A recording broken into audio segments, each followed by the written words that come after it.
What's up, y'all? I'm here to give you 10 reasons why you should start learning the piano today.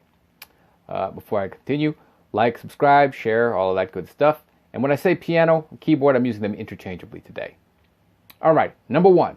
It's the most popular instrument in the world. 25% of people play it. And also the most popular instrument in the US. Again, 25% of people play it. Number two, it's the easiest instrument to learn.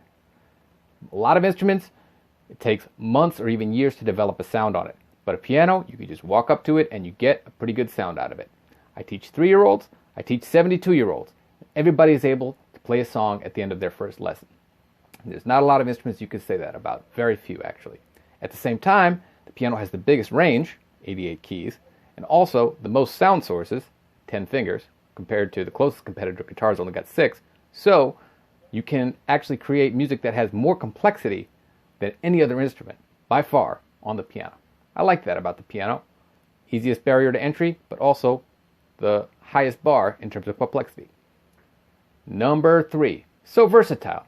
You can really fit in so many different styles of music with piano, from classical to musical theater, a lot of Latin styles, pop, jazz.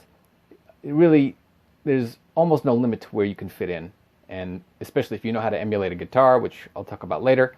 But it's a great instrument for just blending in all sorts of different circumstances and situations. I like to think that, whether you're wearing a button-down or a tuxedo or a pink sequin tuxedo, it all kind of goes with the piano. Number 4, it's a great instrument for lazy people. If you play piano, you don't have to bring anything with you. If you play keyboard, yeah, you do have to bring it a lot of the time. But once you get there, you can just kind of hang out and sit down and relax. You could put a drink on it, but you should never put a drink on a piano. Pros, I'm talking to you. Number 5, great for your brain. A lot of studies keep coming in. Great news for people who play the piano. It shows changes in your corpus callosum, central sulcus, and frontal lobe, and also improvements in your language skills, ambidexterity, and the overall balance of your brain. Number 6, it is so helpful, maybe necessary for understanding music theory. And that's the theory that underlies all the music that comes from Western music, European music, which is every kind of music today that's not, traditional African or Asian music pretty much at this point. I don't want to leave out the traditional music of the Americas, but you get the point. If it's got chords in it, you need to know the piano. And in fact, if you study music in school, whether you study voice or trombone or what have you, you have to take several semesters and usually several years of piano. So they know, now you know, you need to have this thing if you're going to understand music theory. Number 7, it is the preeminent accompanying instrument. So anybody else who's giving a show needs a piano. But if you don't want to play with somebody else, or you don't have anybody else to play with, you can accompany yourself. Because of that big range, and because of those 10 fingers, you can play the bass and the chords and the melody all on your own. And for this reason, the piano has a huge solo repertoire, which is not true of any other instrument. Number 8. This may not sound that cool at first, but once you get one keyboard instrument, you get the whole keyboard family for free. So you get organ, Wurlitzer, Fender Rhodes, harmonium, melodica, all these great keyboard instruments just for, the price of learning one, the time of learning one.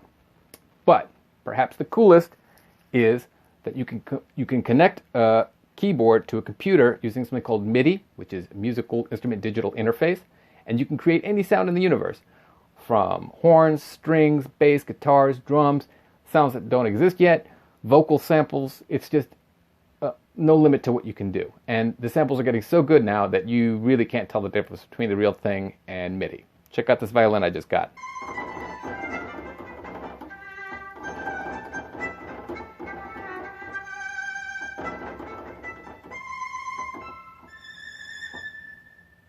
Anyways, I'm still getting used to that, but wow, it's so good. Anyways, that is 9 reasons. The 10th reason is quarantine. What else do you have better to do? Take the time, improve yourself, scratch something off that list, share your love with your friends and family. Now is the time. When is going to be a better time? So that's 10 reasons you should learn the piano right now. I think I'm going to do another video on instrument emulation and how to make the sounds of other instruments like the drums and guitar and bass and stuff for my next video. If you've got any suggestions or feedback, or you'd like to see something for the next video, leave it below. Like, comment, subscribe, share, all that good stuff. Take care of yourself, stay healthy, stay home for now, and most importantly, take it easy.